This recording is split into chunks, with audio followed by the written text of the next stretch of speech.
Hi friends, మనం ఇంట్లో switch వేస్తే లైట్ వెలుగుతుంది, ఫ్యాన్ తిరుగుతుంది. దానికి కారణం పవర్, ఆఫ్ కోర్స్ కరెంటే. బట్ అదే కాకుండా ఇక్కడ ఈ స్విచ్ నుంచి అక్కడ వరకు వెళ్ళే కాపర్ వైర్ ఏదైతే ఉన్నదో అది కూడా కదా. అలాగే అసలు ఆ పవర్ని జనరేట్ చేసి ట్రాన్స్ఫార్మ్ చేసి మన ఇంటి దాకా తెచ్చే ప్రాసెస్లో కాపర్ తాలూకా రోల్ ఎంత ఉన్నదో మీకు తెలుసా? చాలా ఎక్కువ ఉంటుందండి. ఈ రోజు మనం అలాంటి కాపర్ కండక్టర్స్ తయారు చేసే కంపెనీ కేఎస్హెచ్ ఇంటర్నేషనల్ ఐపీఓ గురించి మాట్లాడుకుందాం. ఈ ఐపీఓకి అప్లై చేయాలా లేదా అని డిసైడ్ చేసుకోవడానికి కావాల్సిన అనాలిసిస్ మొత్తం ఇమ్మని మన ఫ్రెండ్ అడిగాడండి. సో డిస్కస్ చేసుకుందామా? ఇదేదో హ్యావెల్స్ ఆర్ పాలిక్యాబ్ లాగా వైర్స్ తయారు చేసే కంపెనీలో అనిపిస్తుంది. కాకపోతే నువ్వే ఒకసారి డీటెయిల్గా అసలు వీళ్ళు ఏం బిజినెస్ చేస్తున్నారో చెప్పారా? కాదురా, రెండు వేరే వేరే. ఈ హ్యావెల్స్ అని ఫినోలెక్స్ అని ఇలాంటి వాళ్ళు ఏంటంటే ఇన్సులేటెడ్ వైర్స్ తయారు చేస్తూ ఉంటారు, అదే కదా. అండ్ తక్కువ కేవీ లైక్ 415 volts అలాగా వాటిని ఎక్కువగా ట్రాన్స్ఫర్ చేస్తూ ఉంటుంది. బట్ ఇప్పుడు మనం మాట్లాడుకోబోయే కేఎస్హెచ్ ఏంటంటే మ్యాగ్నెటిక్ వైండింగ్ వైర్స్ తయారు చేస్తారు. ఒక పెద్ద ట్రాన్స్ఫార్మర్ లేదా జనరేటర్ ఉంటుందన్నమాట. దాని లోపల చూస్తే నీకు ఇలాగా హ్యూజ్ కాపర్ కాయిల్స్ కనిపిస్తూ ఉంటాయి. అవి నార్మల్ వైర్స్ కాదు, అవి ఎక్స్ట్రీమ్ హీట్ అని హెవీ ఎలక్ట్రిసిటీ అని తట్టుకోగలుగుతాయి అనమాట. కేఎస్హెచ్ ఇంటర్నేషనల్ అలాంటి స్పెషల్ వైర్స్ తయారు చేస్తుంది. వీళ్ళ తాలూకా ప్రోడక్ట్ పోర్ట్ఫోలియో అంతా ఈ స్క్రీన్ మీద చూస్తూ ఉండొచ్చు. బట్ నీకు చెప్పొచ్చేది ఏంటంటే industries like power industry, renewable power industry, railways, automotive like EV అని, ఇది కూడా మన పెట్రోల్ అని, నెక్స్ట్ ఇండస్ట్రియల్స్ అని, హోమ్ అప్లయన్సెస్ అని, రిఫ్రిజిరేషన్ అని, ఎయిర్ కండిషనింగ్ అని, ఇలాంటి వాటిలో critical inputs like transformers, Motors, alternators, generators ఇలాంటివి యూజ్ చేస్తూ ఉంటారు. వాటిలో కావాల్సిన స్పెషల్ ఇన్సులేషన్తో వచ్చే స్పెషల్ వైర్స్ వీళ్ళు తయారు చేస్తూ ఉంటారు. ఈ పాయింట్స్ అన్ని ఆల్రెడీ ఎక్కడో విన్నట్టు అనిపిస్తున్నాయి. విద్యా వైర్స్ రా, ఆ ఐపీఓకి ఆల్మోస్ట్ ఇలాంటి పాయింట్స్ డిస్కస్ చేసాం కదా. అయితే ఒకసారి ఆ కంపెనీతో కంపేర్ చేసి చెప్పరు ఈ కంపెనీని. బాగానే గుర్తుందిరా నీకు. డైరెక్ట్ గా విద్యాని వీళ్ళని కంపేర్ చేయలేం, బట్ ఓకే, ఇంచుమించు ఒకే బిజినెస్ మోడల్లో ఉన్నారు కాబట్టి ముందు స్కేల్ పరంగా మాట్లాడితే విద్యా wires is 4th largest manufacture. ఈ కేఎస్హెచ్ ఇంటర్నేషనల్ 3rd largest మ్యానుఫ్యాక్చర్, అదే కదా. కేఎస్హెచ్ ఇంటర్నేషనల్ తాలూకా రెవెన్యూ పరంగా చూస్తే విద్యా వైర్స్ కన్నా ఒక 35% అలా ఎక్కువ ఉంటుంది. జియోగ్రఫికల్ కవరేజ్ పరంగా చూస్తే విద్యా వైర్స్ వాళ్ళు ప్యూర్ డొమెస్టిక్ ప్లేయర్. మేజర్గా గుజరాత్ అని ఇలా ఇండియాలోనే అమ్ముతూ ఉంటారనమాట. ఎక్స్పోర్ట్స్ చాలా తక్కువ. బట్ కేఎస్హెచ్ ఇంటర్నేషనల్ వీళ్ళు ఎక్స్పోర్ట్ కింగ్. ఇది బాగా గుర్తుపెట్టుకోండి మీరు. ఇండియా నుంచి ఎక్స్పోర్ట్ అయ్యే మ్యాగ్నెటిక్ వైర్స్లో లార్జెస్ట్ ఎక్స్పోర్టర్ వీళ్ళే. అలాగే జర్మనీ అని, యూఎస్ఏ అని, జపాన్ అని ఇలాంటి 24 కంట్రీస్కి సప్లై చేస్తూ ఉంటారు. నెక్స్ట్ అలాగే ఇక్కడే ఫైనాన్షియల్స్ పరంగా, మార్జిన్స్ పరంగా కూడా మాట్లాడేసుకుందాం. ఫ్రెండ్స్, మీకు బాగా గుర్తుండంటే విద్యా వైర్స్ తాలూకా ఐపీఓ గురించి మాట్లాడుతున్నప్పుడు మేజర్ నెగిటివ్గా మనం ఏం మాట్లాడుకున్నాం?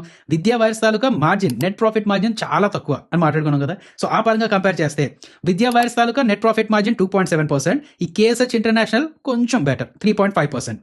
వాళ్ళ ఆర్ఓఈ 20%, వీళ్ళ ఆర్ఓఈ 22%. వాళ్ళ డెట్ టు ఈక్విటీ 0.9 times, వీళ్ళ debt to equity ratio 1.17 times. Of course post IPO ఈ డబ్బులతో ఏంటంటే కొంచెం డెట్స్ తగ్గించుకుంటూ ఉంటారు అన్నమాట వీళ్ళు. అండ్ వాల్యుయేషన్ పరంగా కూడా ఇక్కడే మాట్లాడేసుకుందాం. ఇంకెందుకు, విద్యా వైర్స్ వాళ్ళు 18 to 20 times అలా పీఈ అడిగారు కదా. ఈ కేఎస్హెచ్ ఇంటర్నేషనల్ వాళ్ళు 32 times ప్రీమియంలో వస్తున్నారు. వాళ్ళు ఎందుకు ఎక్కువ పీఈ అడుగుతున్నారంటే మేము ఎక్స్పోర్టర్స్ అండి, మాకు గ్లోబల్ క్లయింట్స్ ఉన్నారు, మాకు ప్రీమియం ఇవ్వండి అని అడుగుతున్నారు అన్నమాట. అదే లేదా. బట్ ఎనీవేస్ చూద్దాం, వీటి గురించి ఫ్యూచర్లో మాట్లాడుకుంటూ ఉందాం. బాగా చెప్పారా. అయితే ఫ్రెండ్స్, మీకు కూడా ఇంతవరకు ఈ వీడియో నచ్చినట్లయితే ఫాస్ట్గా లైక్ చేసి కింద కామెంట్స్లో మీకు వీడియో ఎలా అనిపించిందో చెప్పండి. అలాగే ఈ ఐపీఓ మీరు అప్లై చేద్దాం అనుకుని మీకు డీమ్యాట్ అకౌంట్ లేకపోతే కింద డిస్క్రిప్షన్ బాక్స్లో మా ఫైర్ సాల్వ్ లింక్ ఉంది, అది క్లిక్ చేసి మీ అకౌంట్ ఓపెన్ చేసుకోండి. సో టెక్నికల్గా స్ట్రాంగ్ ఉన్నారనమాట వీళ్ళు. అయితే ఇప్పుడు ఐపీఓ తాలూకు డేట్స్ గురించి చెప్పరా? అసలు ఎప్పుడు ఓపెన్ అవుతుంది, ఎప్పుడు క్లోజ్ అవుతుంది, ఎంత ఫండ్స్ రేస్ చేస్తున్నారు, ఎందుకు రేస్ చేస్తున్నారు? ఐపీఓ తాలూకా బేసిక్ డీటెయిల్స్ మాట్లాడాలంటే 16th ఓపెన్ అవుతుంది, 18th వరకు ఉంటుంది. ప్రైస్ బ్యాండ్ 365 రూపీస్ నుంచి 384 rupees. Lot size 39 shares.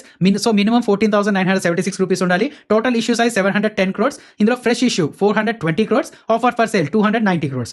Retail quota 35% ఉన్నది. ఈ ఫ్రెష్ ఇష్యూ 420 crores అని చెప్పాం కదా, ఇందులో 224 crores అప్పులు తీర్చడానికి వాడుతున్నారు. అండ్ మిగతాది కొత్త మెషిన్స్ అని, ఎక్స్పాన్షన్, వీళ్ళ తాలూకా ఫ్యాక్టరీస్ ఎక్స్పాన్షన్ అని, అండ్ ఒక దగ్గర ఏంటంటే roof top solar power plant కూడా చిన్నది కట్టుకుంటారంట. వీటి కోసం డబ్బులు వాడుతూ ఉన్నారు. అప్పులు తీరుస్తున్నారా? మంచి విషయమేరా. అయితే ఇందాక ఆల్రెడీ మనం ఫైనాన్షియల్స్ కొంచెం లైట్ గా మాట్లాడుకున్నాం, కొంచెం ఇన్ డెప్త్ గా చెప్పారు అయితే ఫైనాన్షియల్స్ గురించి ఒకసారి. రెవెన్యూ పరంగా మాట్లాడాలి అంటే FY 24 నుంచి 35 పరంగా ఒక 40% గ్రోత్ వచ్చింది. అండ్ ప్రాఫిట్స్ పరంగా మాట్లాడాలన్నా సరే డబుల్ అయిందనమాట లాస్ట్ ఇయర్లో. అండ్ మీకు తెలిసిందే కదా, మేబీ ఐపీఓ కోసం వీళ్ళు కావాలని చెప్పి కొంచెం బుక్స్ కుక్ చేసి ఉంటారు. సో అది ఎప్పటికప్పుడు చూస్తూ ఉండాలి. అందుకనే ఎప్పుడైనా ఏ కంపెనీ తాలూకా ఐపీఓ అనాలిసిస్ చేసినా సరే ఆ నెక్స్ట్ క్వార్టర్ లేదంటే ఆ నెక్స్ట్ ఫైనాన్షియల్ ఇయర్ తాలూకా రిజల్ట్స్ చాలా ఇంపార్టెంట్ అనమాట. వీళ్ళ తాలూకా ఎబిటా మార్జిన్ 6.35% ఉన్నది, ప్యాట్ మార్జిన్ 3.5%. ఒక మ్యానుఫ్యాక్చరింగ్ ఇండస్ట్రీకి, అందులోని కాపర్ని ఎక్కువగా రా మెటీరియల్ తీసుకున్న ఇండస్ట్రీకి డీసెంట్ మార్జిన్స్. ఇంకా వీళ్ళ తాలూకా ఆర్ఓఈ 22.7%, కొంచెం డీసెంట్ నెంబర్, మంచి నెంబర్ అని చెప్పాలి. ఆర్ఓసీ 16.6% అనమాట. డెట్ టు ఈక్విటీ రేషియో మాట్లాడుకుంటే 1.17 times. కానీ ఐపీఓ మనీలో ఏంటంటే సగం అప్పు తీరిపోతుంది. సో బ్యాలెన్స్ షీట్ క్లీనే అవుతుంది. అర్థమైంది. అయితే ఒకసారి వీళ్ళ కాంపిటీషన్ ఎవరు, వాళ్ళతో కంపేర్ చేసుకుంటే వీళ్ళు వాల్యుయేషన్స్ ఎలా ఉన్నాయి, అంటే వాల్యుయేషన్ మరీ ఎక్కువ అడిగేస్తున్నారా, బాగానే ఉన్నాయా, ఒకసారి చెప్పారా? కాంపిటేటర్స్ పరంగా మాట్లాడాలంటే ఇందాకే మనం విద్యా వైర్స్ గురించి మాట్లాడుకున్నాం కదా, అండ్ మిగతా వాటితో పోలిస్తే విద్యా వైర్స్ వాళ్ళు 18 to 20 టైమ్స్ పీఈతో అడుగుతున్నారు. ప్రెసిషన్ వైర్స్ ఒక 50 టైమ్స్ పీఈలో ట్రేడ్ అవుతున్నారు. రామ్ రతన్ వైర్స్ ఒక 40 టైమ్స్ పీఈ అలా ట్రేడ్ అవుతున్నారు. ఈ కేఎస్హెచ్ ఇంటర్నేషనల్ వాళ్ళు 32 టైమ్స్ పీఈ అడుగుతున్నారు అనమాట. సో వాల్యుయేషన్ పరంగా మాట్లాడాలంటే ఇక్కడ నేను ఎందుకు ఎక్కువ స్ట్రెస్ చేస్తున్నానంటే విద్యా వైర్స్ ఐపీఓ ఒక ఫ్లాట్ లిస్టింగ్ వచ్చినట్టే, అండ్ దాని తర్వాత కూడా కొంచెం అక్కడక్కడే తిరుగుతూ ఉన్నది అనమాట. సో వాళ్ళతో పోలిస్తే same business model, almost like same ఫీల్డ్లో ఉన్నది, కొంచెం ఎక్కువ వాల్యుయేషన్స్ అడుగుతుంది కాబట్టి, అంటే వాళ్ళతో పోల్చుకుంటే ఎక్కువ వాల్యుయేషన్స్ అడుగుతున్నారు కాబట్టి వీళ్ళకి కూడా కొంచెం అలాగే ఫ్లాట్ లిస్టింగ్ వచ్చే ఛాన్సెస్ ఉన్నాయని అనిపిస్తుంది నాకు. అయితే ఫైనల్ గా ఎవరైనా ఐపీఓకి అప్లై చేద్దాం అనుకున్నా, లేదు దూరంగా ఉందాం అనుకున్నా, ఎలాంటి పాయింట్స్ మైండ్ లో పెట్టుకోవాలో క్లియర్ చెప్పారా? ఫ్రెండ్స్, మనం ఇప్పుడు ఏం చేద్దామంటే అప్లై చేయాలి అనుకునే వాళ్ళు కన్సిడర్ చేయాల్సిన పాజిటివ్ పాయింట్స్ ఏంటనేది ముందు మాట్లాడుకుందాం. దానికన్నా ముందు ఆ స్ట్రెంగ్స్, అంటే కంపెనీ తాలూకా స్ట్రెంగ్స్ కన్నా ముందు అసలు ఇండస్ట్రీ పరంగా, సెక్టర్ పరంగా ఆపర్చునిటీస్ ఏమైనా ఉన్నాయా లేదా అనేది మాట్లాడుకుందాం. ఆపర్చునిటీస్ అయితే హ్యూజ్ ఉన్నాయండి. క్యాపెక్స్, గవర్నమెంట్ తాలూకా క్యాపెక్స్ ఎక్కువ పడుతుంది. సో అది డైరెక్ట్గా పవర్ తాలూకా డిమాండ్ మీద ఎక్కువ వస్తుంది అనమాట. సెకండ్, ఈవీ మార్కెట్, ఎలక్ట్రికల్ వెహికల్స్లో ఎక్కువ మోటార్స్ యూస్ చేస్తుంటారు కదా, అందులో మ్యాగ్నెటిక్ వైర్స్ ఎక్కువ కావస్తూ ఉండాలి. సో అక్కడి నుంచి ఎక్కువ డిమాండ్ వచ్చే ఛాన్సెస్ ఉన్నాయి. థర్డ్, రెన్యూవబుల్ ఎనర్జీ, సోలార్ అని, విండ్ అని ప్రాజెక్ట్స్ పెరుగుతున్న కొద్దీ ఇలాంటి కంపెనీస్కి ఎక్కువ ఆర్డర్స్ వచ్చే ఛాన్సెస్ ఉన్నాయి. అర్థమైందా లేదా? సో ఆపర్చునిటీ బాగానే ఉన్నది, ఇండస్ట్రీ పరంగా ఆపర్చునిటీ బాగానే ఉన్నది. అది గ్రాస్ చేసుకునే స్ట్రెంత్ వీళ్ళకి ఉన్నదా లేదా అనేది మాట్లాడుకుంటే, ఫస్ట్ స్ట్రెంత్, మార్కెట్ లీడర్ వీళ్ళు. డొమెస్టిక్ మ్యానుఫ్యాక్చర్ పరంగా చూసుకుంటే టాప్ థర్డ్ ప్లేస్లో ఉన్నారనమాట. సో ఆ ఇండస్ట్రీకి ఎక్కువ ఆర్డర్స్ వస్తున్న కొద్దీ వీళ్ళకి ఎక్కువ ఆర్డర్స్ తీసుకునే ఛాన్సెస్ ఉన్నాయి కదా. Second, largest exporter of magnetic wires from India. So డొమెస్టిక్గా కాకుండా ఇంటర్నేషనల్గా ఆర్డర్స్ పెరుగుతున్న కొద్దీ వీళ్ళకి ఎక్కువ ఆర్డర్స్ వచ్చే ఛాన్సెస్ ఉన్నాయి. థర్డ్, డెట్ రిడక్షన్, వీళ్ళ బ్యాలెన్స్ షీట్ కొంచెం నీట్ చేసుకుంటూ ఉన్నారు post IPO. Fourth, blue chip clients, Siemens అని, జీఈ అని, బీహెచ్ఎల్ అని, ఎన్టీపీసీ అంటే పెద్ద పెద్ద క్లయింట్స్ ఉన్నారు కాబట్టి వాళ్ళకి ఎక్కువ వర్క్స్ వస్తున్న కొద్దీ వీళ్ళకి ఎక్కువ వర్క్స్ వచ్చే ఛాన్సెస్ ఉంటాయి. అండ్ కొంచెం అండర్ వాల్యూడ్, అంటే మిగతా పెద్ద పెద్ద ప్లేయర్స్తో పోల్చుకుంటే కొంచెం అండర్ వాల్యూడ్లో వస్తున్నారు వీళ్ళు.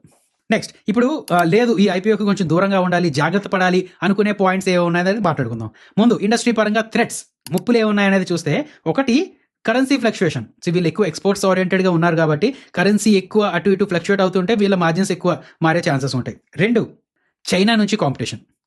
వీళ్ళు ఎక్కువ ఎక్స్పోర్ట్ ఓరియంటెడ్ ఉన్నారు కాబట్టి మళ్ళీ అది మాట్లాడుకుంటాం మనం, చైనా నుంచి ఎక్కువ కాంపిటీషన్ రావచ్చు అనమాట. అదేంది కదా. సో అప్పుడు వీళ్ళు కొంచెం వీళ్ళ ప్రైసెస్ తగ్గిస్తూ ఉండాలి, కాంపిటేటివ్ ప్రైసింగ్లో పెట్టుకుంటూ ఉండాలి. సో వీళ్ళ తాలూకా మార్జిన్స్ పడే ఛాన్సెస్ ఉంటాయి.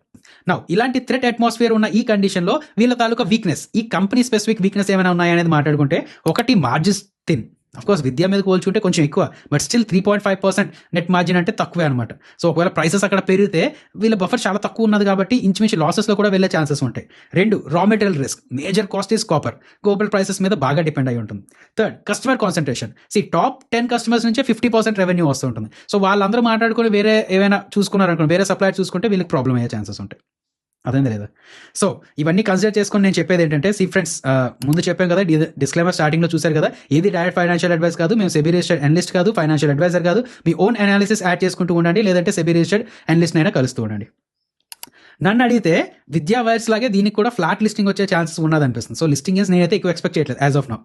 అండ్ లాంగ్ టర్మ్ పరంగా మాట్లాడుకోవాలి అంటే, అఫ్కోర్స్ ఈ పవర్ సెక్టర్లో బూమ్ ఉన్నది, వాల్యుయేషన్ కొంచెం డీసెంట్గానే ఉన్నది. ప్రెసిషన్ వైర్స్ అని, రామ్ రత్నన్ అలాంటి స్టాక్స్ మిస్ అయిన వాళ్ళు, అండ్ ఇప్పుడు వరకు రెన్యూవబుల్ స్టాక్స్ అయినా, ఎనర్జీ స్టాక్స్ అయినా, పవర్ స్టాక్స్ అయినా ఎందులో కూడా అప్లై చేయలేదు అన్న వాళ్ళు ఏంటంటే, కావాలంటే లాంగ్ టర్మ్ కోసం అనాలిసిస్ చేసుకోవచ్చు. బట్ ఆల్రెడీ నేను ఈ సెక్టర్లో ఉన్నాను అంటే ఈ కంపెనీకి స్పెషల్గా ఏమీ లేదు. అదే వాల్యుయేషన్ పరంగా చూసుకున్నా లేక ఎలా చూసుకున్నా సరే మరీ స్పెషల్గా ట్రీట్ చేయాల్సిన అవసరం లేదు. ఆర్ఎల్స్ నన్ను అడిగితే, ఒకవేళ ఈ కంపెనీలో మీరు ఇంట్రెస్టెడ్గా ఉన్నా సరే ఒక 2-3 క్వార్టర్స్ తాలూకా రిజల్ట్ అయినా అబ్జర్వ్ చేసి, నిజంగా వీళ్ళు FY24 నుంచి FY25కి ఎలా పెరిగారో నిజంగా అలాగే పెరుగుతూ వెళ్తున్నారా లేదా అని అబ్జర్వ్ చేసుకొని అప్పుడు కావాలంటే మీరు అనాలిసిస్ చేసుకోవచ్చు అండి. అదే. సో నేను అంటుంది ఏంటంటే, మరీ జంపిన్ అయిపోవాల్సిన, అంత కంగారు పడాల్సిన అంత అవసరం లేదని నాకు అనిపిస్తుంది.